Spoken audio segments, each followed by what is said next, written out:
Well, hello, Tipton Baptist Church. Here's your Friday word of encouragement, this 13th day of August, 2021. I come to you with a word from Dwight Moody to launch us into our word of encouragement. Dwight Moody, over 100 years ago, pastor, worker with adults and children, leading people to know and understand who God was and worship Him through their relationship with God through Jesus Christ. Dwight Moody is an amazing man. Many of you know Moody Bible Institute is a result of his work in ministry that God had seen fit to move him into and develop and create. And Dwight Moody, though, he said a lot of things, and one of the things he said that moved me were these words. We are told to let our light shine, and if it does, we won't need to tell anybody it does. Lighthouses don't fire cannons to call attention to their shining. They just shine.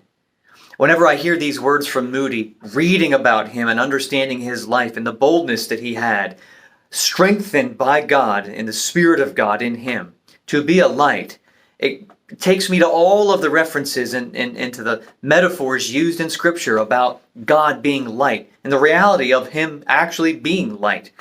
But one of the things that came to my mind is in Jesus' Sermon on the Mount in Matthew chapter 5, we see something about light here, as well as in many other passages of Scripture. But we see something about light here that Jesus spoke of, and I think there likely was a connection with Moody's statement of being a lighthouse and just shining. Jesus said this, "You are the light of the world. A city situated on a hill cannot be hidden. No one lights a lamp and puts it under a basket, but rather on a lampstand, and it gives light for all who are in the house. In the same way, let your light shine before men, so that they may see your good works and give glory to your Father in heaven." The idea of us being lighthouses that just shine is not so we shine. Not merely we're bright shining, we're noticeable. No. Our shining is to direct people to the one who gives us light, to the light of the world. Let your light shine before men, so that they, men, may see your good works and glorify God. The reason why we are to be lights in the world is to point people to God. And when people see God, or when they realize, or whenever their blinders are peeled back and they see God, they become awestruck and convicted and are drawn closer to the one who made them to worship Him for their joy and His glory. Jesus is the light of the world. Moody was saying, be a lighthouse and just shine for Him, to see Him, to notice Him, to make much of Him, to worship Him. You're going to hear a lot of these words over the next few weeks as we approach our series on Christian education. We are going to look at why should we be educated in Christian teaching. And the ultimate root of it all is to become a worshiper, to grow in real, genuine, heart-rooted, desirous worship of God.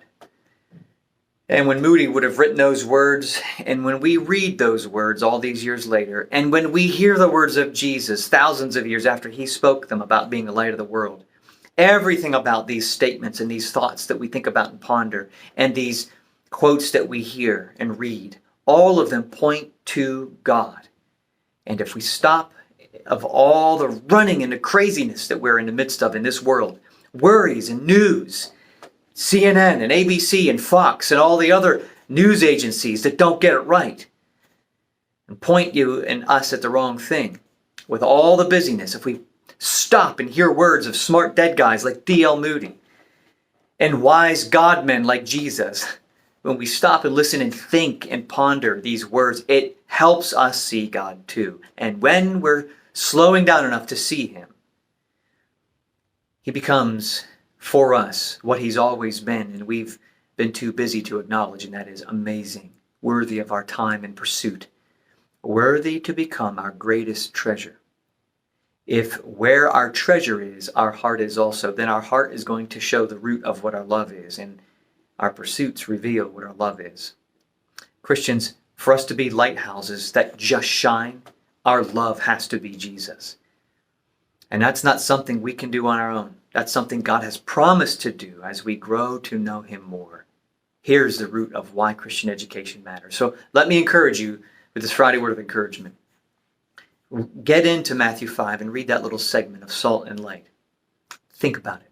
Ask God to give you understanding of what it means for you to be light. And help him and ask him to help you understand what it means to be light, not for your sake, but for his sake, for his name.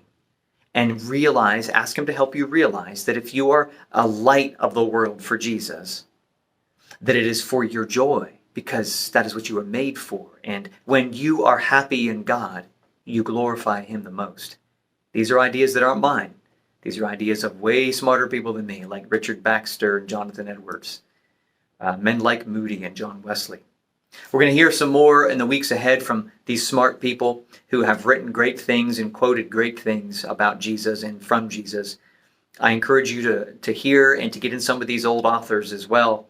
We're going to hear some in the messages to come about Christian Ed, a whole slew of different quotes that should draw our attention to God and his greatness. So let his word, let Moody, and let other authors do just that. I encourage you to get into the word, get on your phone or computer, find things that Moody said. If you want to read about Moody, come see me. I have a couple of different books that you can look into him, as well as many other authors that point us to God. So be in the word. Look forward to seeing you this week. Stay in it as we're approaching these weeks on Christian education. So until I see you then, God bless. But before I go, I do want to just keep in mind in prayer, pray with me for Pastor Dan and his family, as Pastor Dan is under the weather, apparently with COVID, so he's not feeling that great still. So let's keep him in prayer. And why don't you continue to uplift him? If you can send him a note or a text, he probably would like that. We're grateful that he was able to be here last week, but certainly be in prayer for him as he's in the States finishing up work and doing his rounds that he needs to do with the limited time that he has. So keep that in mind. Until Sunday, God bless and stay in the Word. Bye-bye.